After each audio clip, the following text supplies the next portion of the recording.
So welcome, Kristen, to dating, relationships, and disability. It's so good to have you here. And even though I just introduced you to the audience, can you tell us about yourself in your own words? Oh, well, first of all, Kathy, thanks for having me on the show. It's a privilege to be here with you, and I appreciate the opportunity. I've been doing this kind of work, personal transformation work, for over 30 years at this point. That's a long time.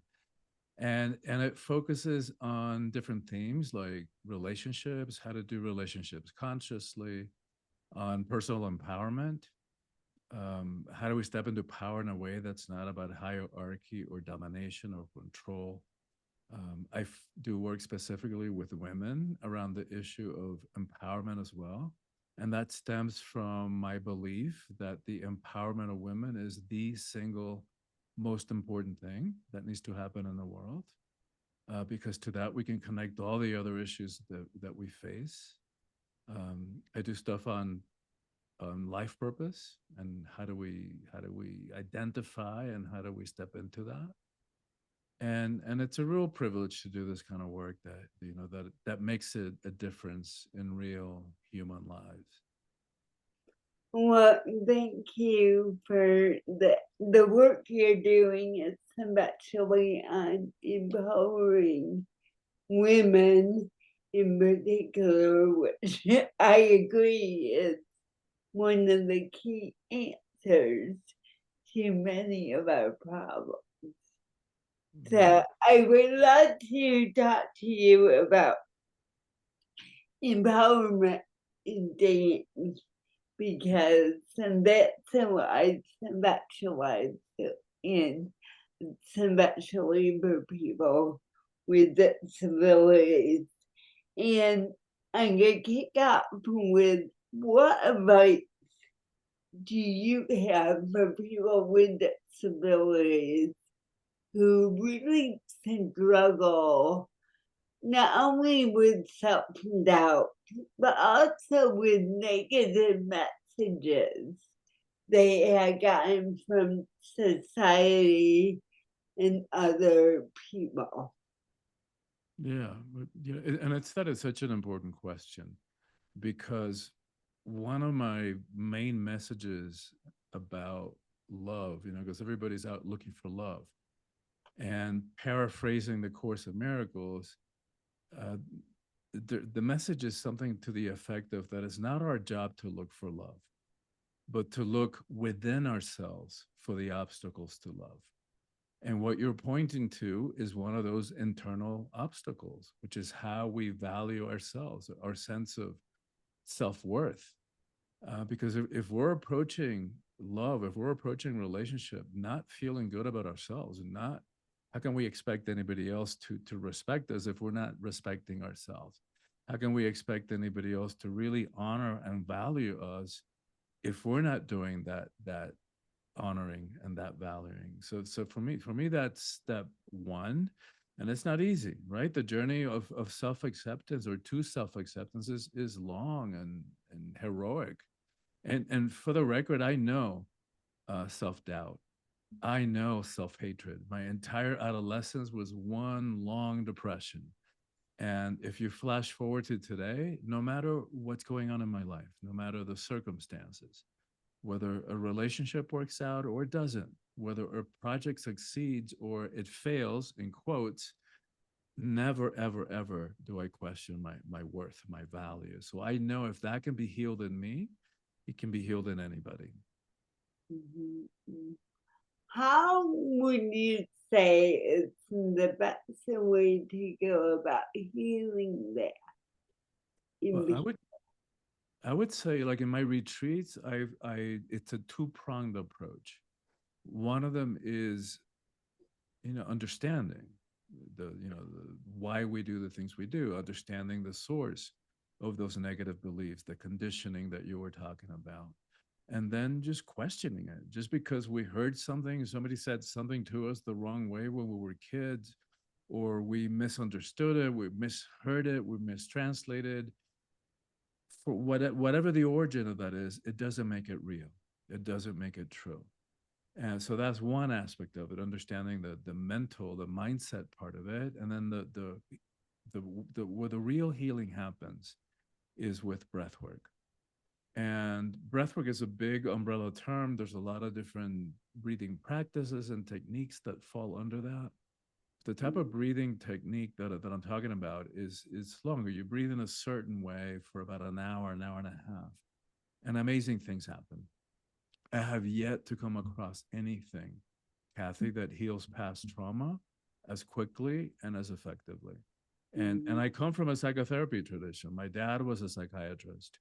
My degree's in psychology. I was on a track to get a PhD. And when I did breath work the first time, I jumped tracks. I never went for the PhD because it works so fast and heals so profoundly. So I have my own, I was certified many years ago in breath work, so I know what it is. And I'm curious, and because particularly with people like myself who with cerebral palsy, who we had cerebral palsy usually because at some point our breath was taken from us. Huh.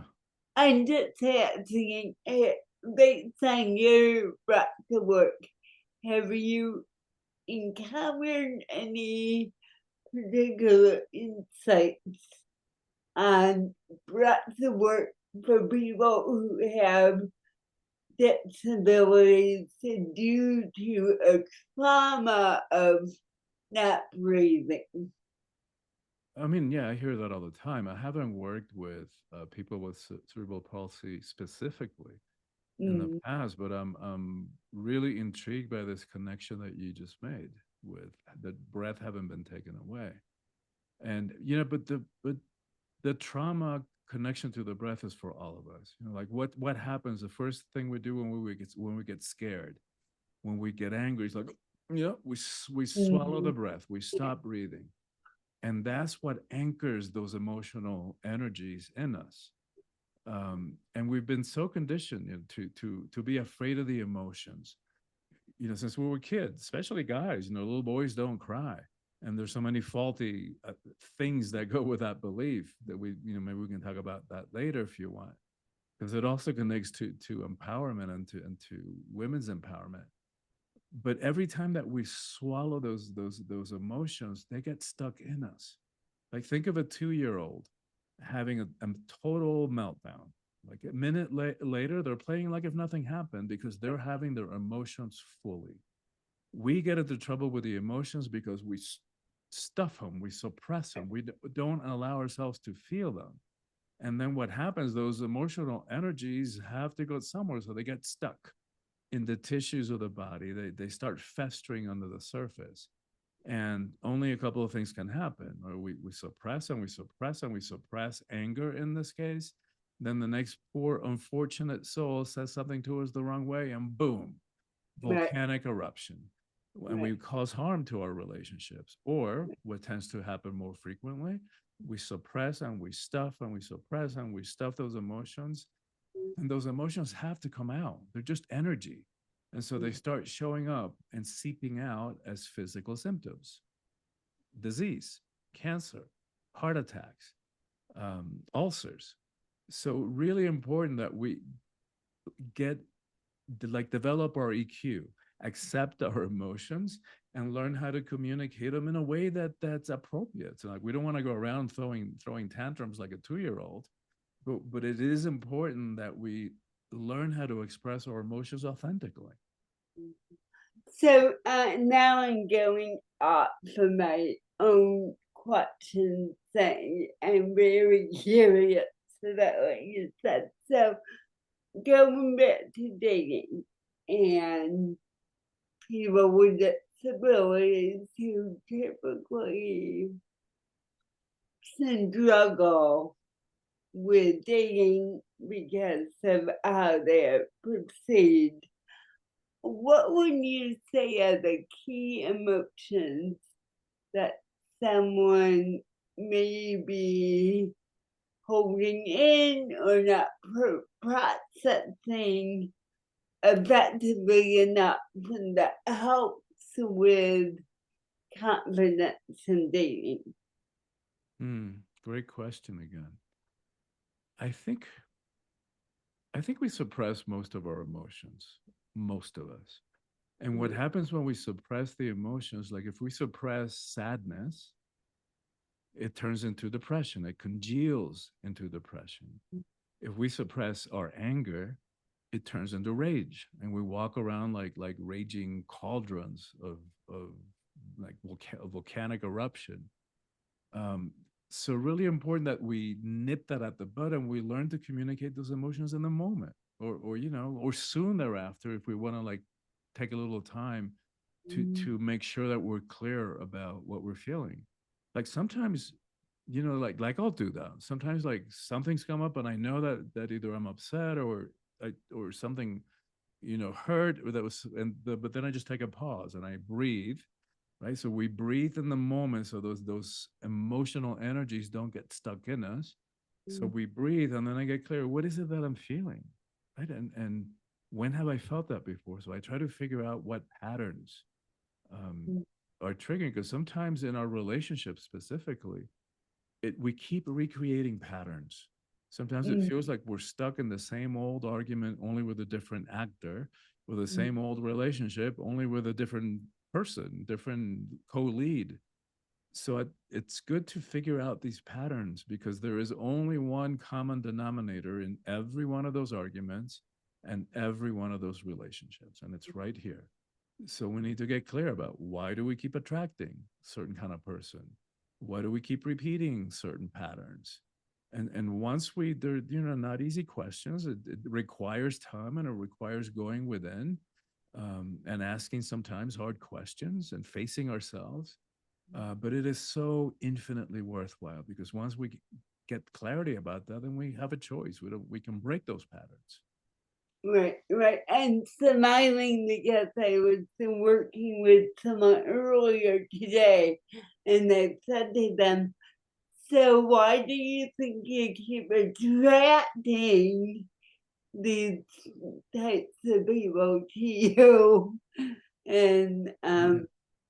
yeah, And that's and my point to that person was, we tend to attract what we need to heal. exactly. Exactly. As you know, Uh, I have a friend who says, he's also an author, and he'll say, Really important that we heal our relationship with our parents so that we can stop dating them."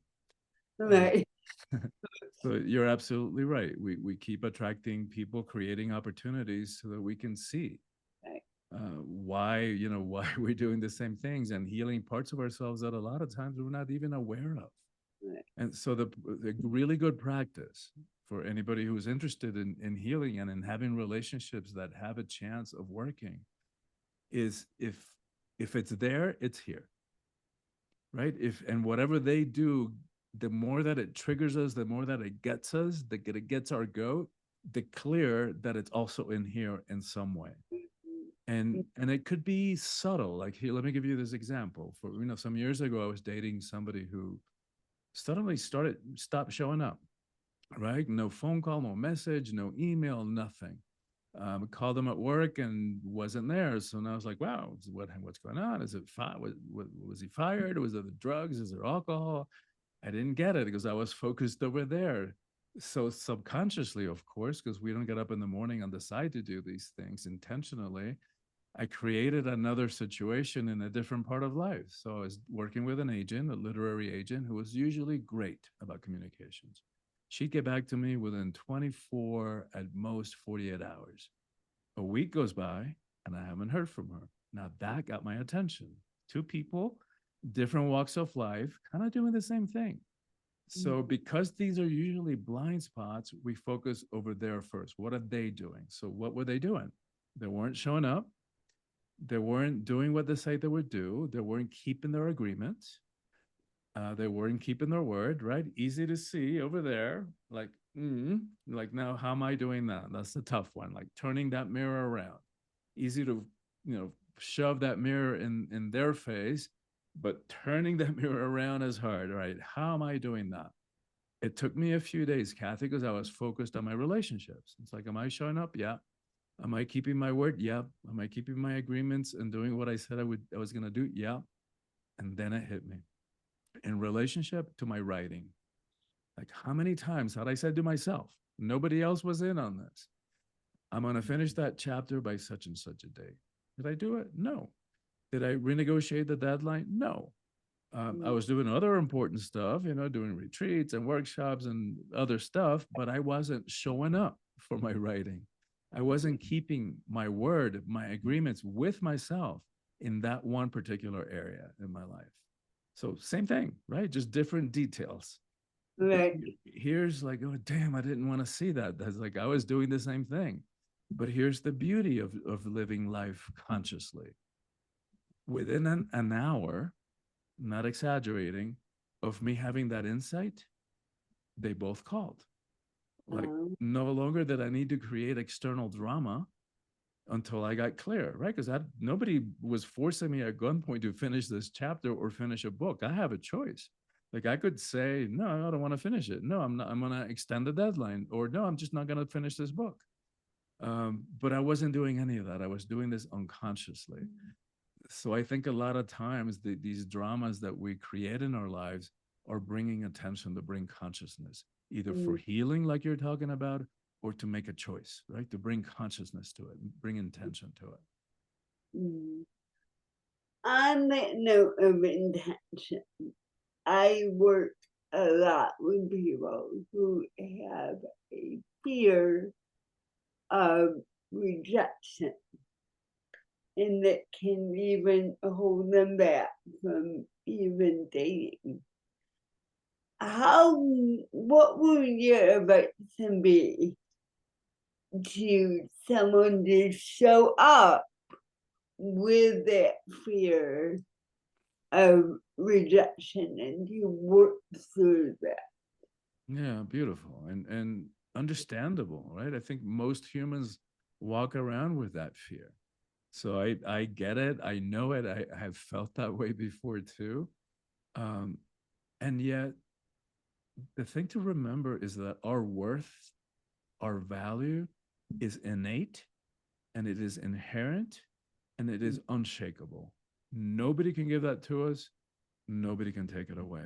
We are the only ones who can sell out on that, right? Who can, um, because, and it's very understandable, right? Because of different situations, conditions, because of the way that we were raised, because of experiences that we took on as truth from childhood. But all that stuff doesn't make it real. What is the truth is that our worth is inherent. And wouldn't we say that about anybody, about any one of the 8 billion humans on this planet? That just by virtue of being human, we deserve to be worthy. We deserve to be happy, to have lives that are filled with meaning and purpose. So then, if that's true, what makes us so special? Like we are the only ones in 8 billion who are not worthy. So it doesn't add up. It doesn't hold water. So I would say do that work, like cognitively, of getting to that point of really seeing and accepting your worth. If you need to go to get some coaching, if you need to get therapy, breath work again is the most powerful healing tool that I've come across. Do that, but do your work and then approach life, whether it's relationships or just life in general, professionally, personally, with that innate confidence, right? Nobody can take that away from us. And I'm not denying that crappy things happen to people and that humans do horrible things to one another. I know that. But the thing is, if we're giving our power away to something that happened in our past or to the possibility of what may happen in the future, we're giving our power away, and often to the perpetrators, often to the ones people who lacked compassion, who were abusive in some way. So this is about our relationship with ourselves. This is about our relationship with love, about our relationship with life. And, are we going to go around giving our power away, power over our hearts, over our love, over our lives to people in the past or to situations in the future? It's like, I'm not. I think that's a great note to begin wrapping up this wonderful conversation about emotions and dating. I know you have written a couple books. Can you mention them? Yeah, the most recent one that just came out is called Conscious Love, Okay. transforming our relationship to relationship, right? So how do we approach relationships differently? Because just to give one example of several in the book, if we're approaching relationships because we're hoping that it's going to make us happy, that it's going to validate our worth, forget it, hang it up. There isn't anybody out there who's going to make us happy, and it's not their job to. Like, only we can do that. And then so that's the last book, and the one before it's called Awakening the Soul of Power. So how do we step into power in a way that's not about hierarchy, control, fear, force, domination? How do we do it in a different way? That doesn't require that we push anybody down, step on them, put our knee to their neck in order for us to feel powerful. And where can we get your books? The books are available at your local bookstore. If you want to support them, you can order them, or Okay. Amazon. Great. They're both on Amazon. Okay. Okay. And will you send up some of the links and we can put that in the show notes? Of course. And also, if they want to reach me with any questions, my website is soulfulpower.com. SOULFULPOWER.com. Yeah, and we'll also put that in the show notes. I have really enjoyed the conversation about emotions and dating and how they are our power source. Really, if Yeah, thank you. we can process them effectively. Thank you So, so much, Kathy. Thanks for the interesting, powerful conversation. Thank you for having me on the show and for having the show to begin with, because I know that in your willingness to do that, lives, real human lives, are being changed and helped and impacted. So thank you. oh, thank you, Kristen. It was so wonderful to have you on the show. Thank you. Okay, and good stuff. So I could keep